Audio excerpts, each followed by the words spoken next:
Service in Brownsville has issued a flash flood warning for Central Hidalgo County in deep South Texas until 11:45 p.m. Central Daylight Time.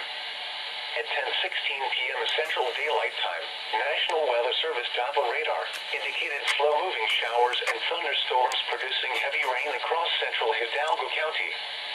Up to 3 inches of rain have already fallen over the past hour within the warning area. Flash flooding is expected to begin shortly. Some locations that will experience flooding include Faysville, Memorial Middle School, Edinburg North High School, Monte Cristo Elementary School, Red Gate, Doolittle, Edinburg South Texas International Airport, Eisenhower Elementary School, BL, Garza Middle School.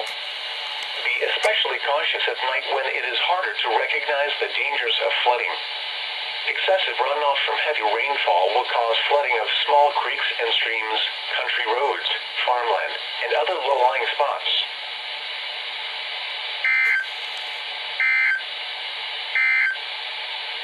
The National Weather Service in Brownsville has issued a flash flood warning for